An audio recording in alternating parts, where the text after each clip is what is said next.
Hi guys, Nate here with H&Hbpmorphs. Got a clutch of eggs here, and actually I'm showing a secret, and I've never ever shown this one. I tried this for the first time probably, it hadn't been that long, maybe 3 years ago. And it works every time, and I'm going to go ahead and let the secret out. Now, I made a video about a couple of overdue girls and little tricks you can do to get them to drop. One's a little light misting. Another one is bump your temp up a little bit. Shoot it with your gun. See if you're running 87. Bump it up a couple degrees. And the other one is keep your water your water bowl nice and full for humidity. If that doesn't work, now this girl was over. None of that worked. So I pulled out my old trick. It's pretty funny, but I guarantee you, if you got a girl that's overdue and you want her to lay to where you can pretty much 100%, she's gonna lay, okay? I take that back, 99, but anyway. So this is what you're looking at, is a female vanilla. She usually lays 7 good eggs. Looks like she's got a lot under there. And she was overdue and just would not lay. This is what I do, guys. It's pretty crude looking.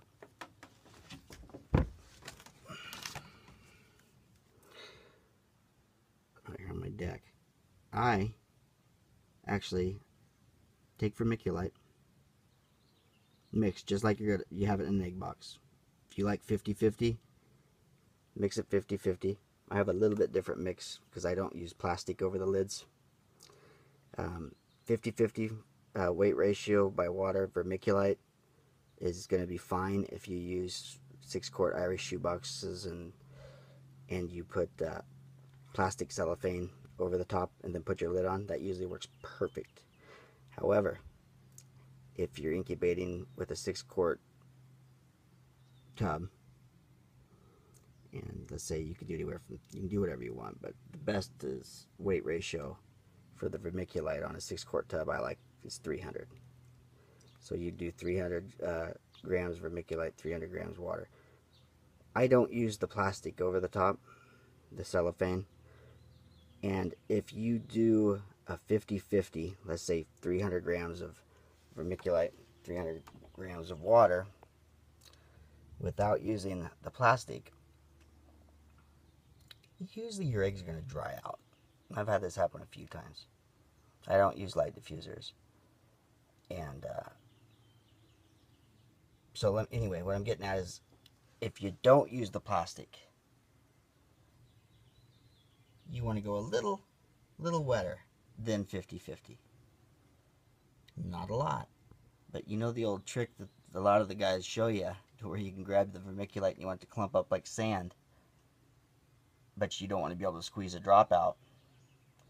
That's a very big ratio, is what's not explained there. I guess what I'm trying to say is, if you put 300 grams of vermiculite in a tub and then put 300 grams of water, mix it up good, you're going to grab it, nothing's going to drop out, no water drops, and that should be good if you use the cellophane to keep the humidity in. A lot of the Irish shoebox lids are loose fitting. There's no need to drill a hole. I drill a hole just for my temp on the inside of the egg box. However, put another 10 grams of water in, and it's still going to clump and you're not going to get a drip. You can go all the way to 40 grams more water to where it will clump in your hand. You can squeeze it and you will not get a drip. So there is some room for adjustment there. Don't just bank all your money on, ooh, I squeezed it, it didn't drop and it crumbled apart like sand. Because there's about a 40 gram window there where you can make it a little wetter, and it's not going to hurt you. But you guys that are getting into it or only been into it 2-3 years, then use light diffuser, saturate the hell out of it. You know, if that works for you. I don't weigh my vermiculite out anymore, and I don't measure the water. I just do it by feel now. But this is the actual secret, guys.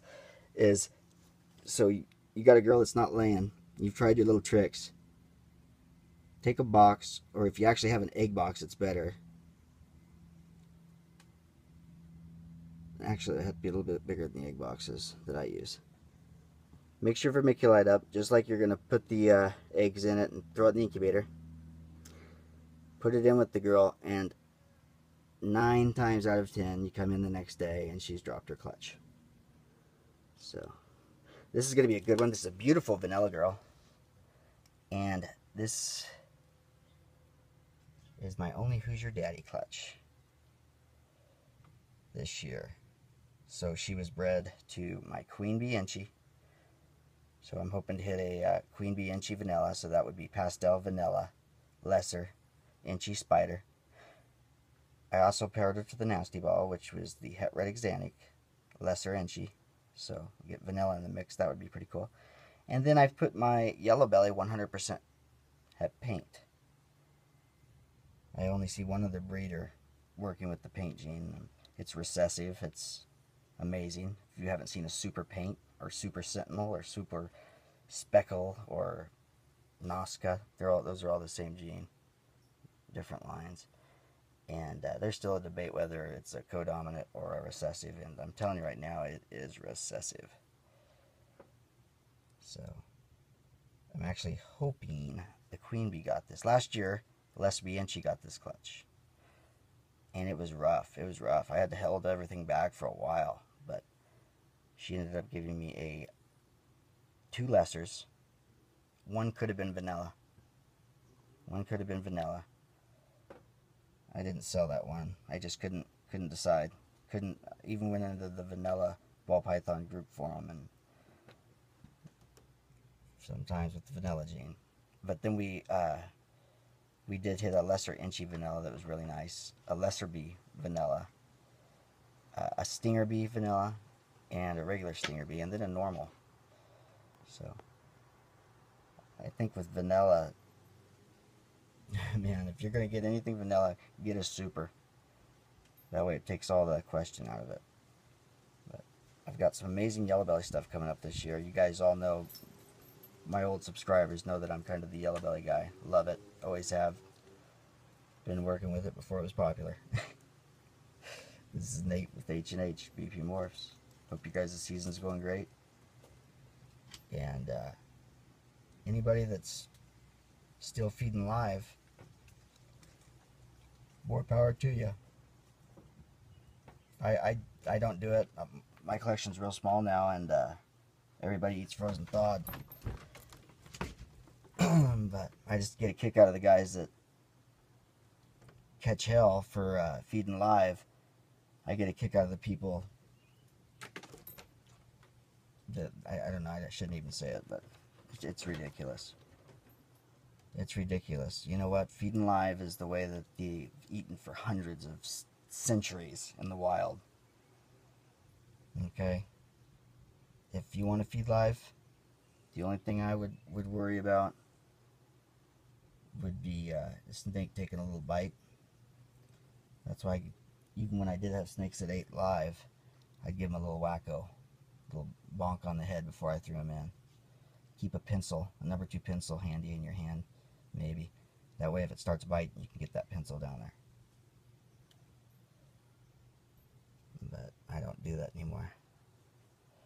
Got everything on frozen thawed. But I wouldn't feel sorry about it at all. If I offended somebody, all they have to do is not watch the video. But there's always going to be somebody that they'll say they're offended by something, but I really do think they just love irritating people because they're unhappy or something. I don't know. I had a few of them like that when I actually had a,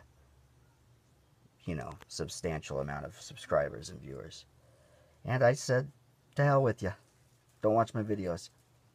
I've always been the guy that if I offend you, turn the damn thing off. Anyway, Nate with H&Hbpmorphs. Have a good one.